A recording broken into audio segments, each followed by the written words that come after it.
Hello there, it's Sheamus O'Shaughnessy, WWE, former WWE champion fella, and I'll tell you what, my old Uncle Larry, he had a farm, and I'll tell you what in the back, he used to wake up at 6 o'clock in the morning and show some passion and milk the cows and plough the fields and spread corn on the floor and do all kinds of things and do a merry Irish little jig and drink some Bloody Marys and... Sheamus, what have I told you? What does that have to do with explaining to people why you want to fight someone or your next match? What the folk tales and drinking Bloody Marys and ploughing fields in your old Uncle Larry have to do with you wrestling matches? What have I said? To sound more like a badass. Exactly. And how do we do that? By not talking about things like that. That's right, fella. Okay? So what are we going to do?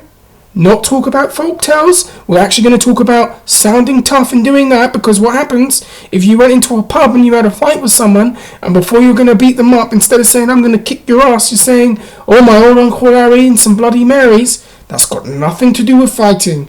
Are we getting the picture now, Sheamus? Good. That's it. So, nice little warm-up before I start off. Oh, one more thing. As this wellness policy has come into the WWE, I've noticed that not only has it affected wrestlers, that also wrestling figures are adhering to the wellness policy. So I just want to show you something and have a look. It's quite funny.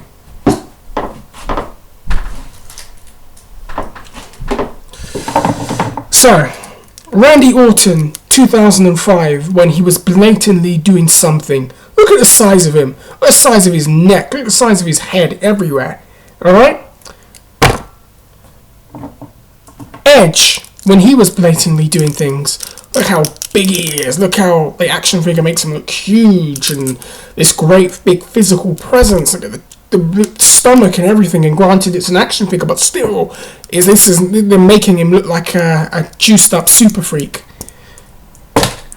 2006, when the wellness policy comes in. Now look at Randy Orton. Look at how slim he looks. Okay, so look at him here and look at him here. It's very clear that this one was doing something he shouldn't, and this one isn't. Look at Edge.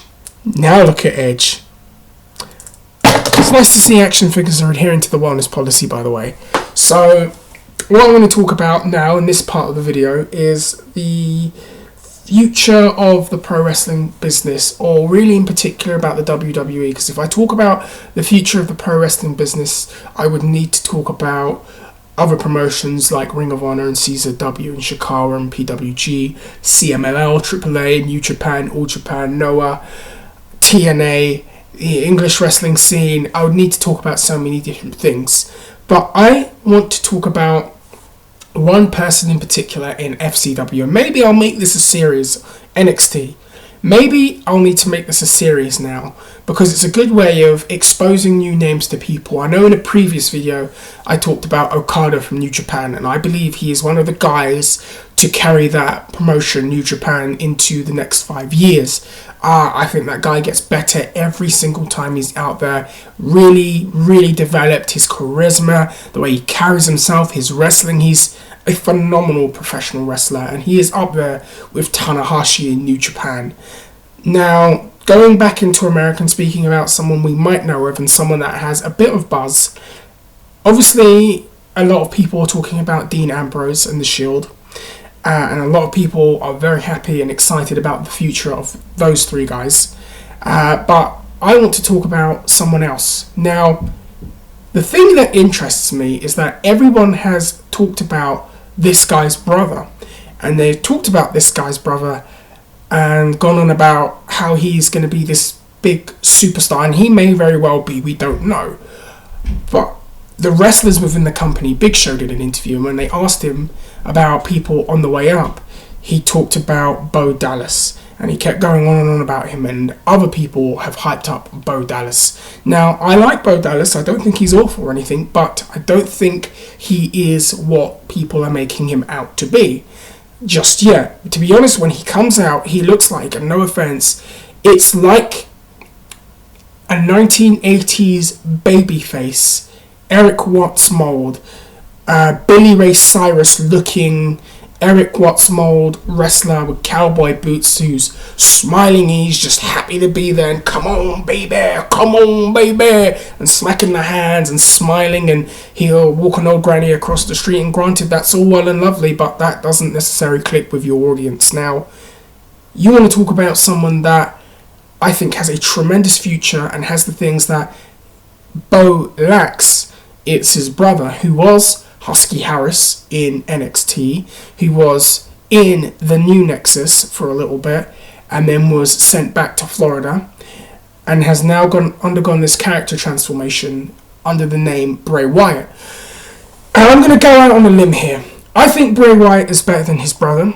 I think Bray Wyatt is one of the guys to keep an eye on. I think that guy has phenomenal charisma. I've always noticed that about him. Let me get my hat off. I've always noticed that this guy has that charisma, that chill in his voice. The way he speaks will really get your attention. They just needed the right package to mold him with to help him progress and go forward. And I always noticed that with Husky Harris, and I know a lot of people noted that when he was on NXT, and I know a lot of people who felt that he should have won. He just looks like a natural out there. Now, granted, he doesn't have that kind of physique. Granted, they did send him back to trim down. There was a joke made by one person that Orton punted him back to Weight Watchers. And yep, he probably might need to trim up. He's not going to be Mr. Muscular, but so long as he dropped 15 pounds or something and his cardio stays good and he doesn't get tired, he'll always, that I think that's where he needs to be. But I like the fact that he doesn't look like everyone else, and that is part of the appeal. A lot like Samoa Joe and a lot like Dusty Rhodes. They have this convincing aura about them, even though they do not have six-pack abs and this fantastic chest and biceps coming out here and triceps and all the definition and all of those lovely things. That's the appeal with them, that they don't have that, but they just have this kind of charisma. And I noticed it with Bray, with his new name, a lot over the past year. So they repackaged him in Florida and they gave him this new gimmick based on the Waylon Mercy persona from many years ago that was short-lived, but there was something there with it. But they've done an element of that, but Bray Wyatt's character is more of an overzealous cult leader, sadistic kind of persona, and that's something that has kind of been missing in the WWE for a while and in wrestling for a while, to be honest with you. Haven't seen those kind of characters, and usually they're all the range. We've had guys like Kevin Sullivan, Raven, Jake Roberts, Mick Foley being one of those, and he kind of fits into that kind of mold with the way he carries himself. And then also I would say he's in that kind of mold, that kind of sinister character. The only other person I'd say kind of outside of that would be Eddie Kingston, another guy I really like.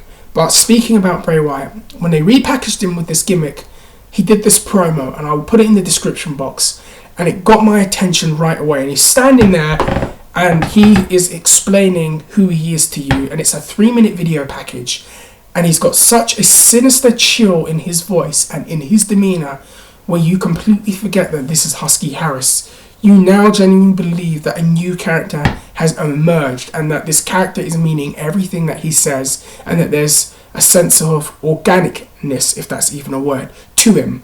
And I watched him come out for his first couple of matches under the new gimmick, and again, I felt it was naff at first, but the way he carried himself was very convincing and very believable. When he comes out and he's cutting a ringside sermon on the way out, and he's saying what he's saying, and he's doing that sadistic laugh, and then when he wrestles the guy, he's saying very sick and disturbing things and acting like a complete madman, but not in an over-the-top way, in a way that would really scare people if you saw him live.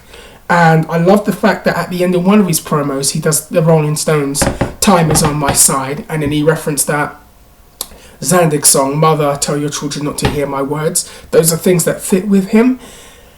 So he's now down in NXT, and he was injured, unfortunately, which was a huge shame. And he's just been back now because he's now got this stable called the Wyatt Family with another great prospect, Wes Craven, and of course one of my favourite wrestlers, Brody Lee, now known as Luke Harper. And I was watching the three of them, and I have watched the three of them, and I can't help but be very, very impressed, to the point where, much like a lot of people on here, I think he should be on the main roster. Now, Probably one of the reasons why he's not on the main roster just yet is, number one, he had a pectoral tear, and number two, all the WrestleMania plans are set in stone right now, and it's kind of awkward to throw in a new character and he'll get lost in the shuffle, and then, you know, they've got their plans set, so it's kind of hard to kind of bring him in. But when I look at him and I see him and the way he carries himself, this guy just has a star written all over him, and to me, talking about WrestleMania, and I had this idea and I shared it with a friend of mine, Mr. GTR, who's probably waiting for me to finish this video, by the way, that he would be a perfect opponent for The Undertaker. And I had this idea once, I had this dream once, that after Taker's match at WrestleMania, which I believed would have been with Brock Lesnar, and he wins, and they do the streak continues, clap, clap, clap. He does the, you know, on the knee, and the fans had their moment with him as he walks up the ramp and he turns around and does that. And as he turns around, back round, right there and then, I would have had Bray Wyatt debut in person and attack The Undertaker and beat him up and really viciously lay him out and throw him off onto the staging and make it basically look like he's taken out The Undertaker at WrestleMania. And then he sits there and does the disturbing laugh and sings "Time Is On My Side." And right there, you've basically set up next year's WrestleMania match with The Undertaker, and you have a year to build him up as this sadistic, hard to beat, hard to understand, hard to reach, evil madman. And then you eventually bring in the Wyatt family, and you've created 3 new people there. And by the time he's done the feud with The Undertaker and he's an opponent for The Undertaker, and I would even consider having him end the streak, although a lot of people don't want to see that. If there's some people that I wouldn't mind seeing that, he would be one. CM Punk would have been another. When Randy Orton was doing his Legend Killer gimmick, that was another one. But maybe with the Bray Wyatt character, they could possibly do that. I don't know how people would feel about that. But he's definitely someone that, in my opinion, that could be a future of the WWE. Now, that's entirely up to how the company want to present him. And, you know, they can be very hit and miss with these things. Look what happened with Lord Tensai when he returned, or Giant Bernard when he came in as Lord Tensai. They gave up on him very easily and they repackaged him, and now he's not the same. He's viewed as a laughingstock. But then you look at how the Shield have been put on, and they've been used very favourably and presented in a very favourable way, to the point where, you know, we haven't had this, oh god, they're presented as a joke, they're being buried. None of that talk has been said from anybody. People are all in agreement that the Shield have been used very, very effectively. And maybe if they go with that route with Bray Wyatt and the Wyatt family, you could have 3 potential new stars. And who knows, maybe you will even see the Shield versus the Wyatt family. And you know what the great thing about that is? 3 new people on one side, 3 new people on the other, 6 new stars created, new feud, new faces, something fresh for people to see, and I think that would be great. I think it would be great if he was pushed more on the SmackDown brand. You keep the Shield on the other brand. They have that feud. You can then eventually pair them off on a way. You could have an Ambrose and Wyatt feud, which would be absolutely awesome to watch if you think about it.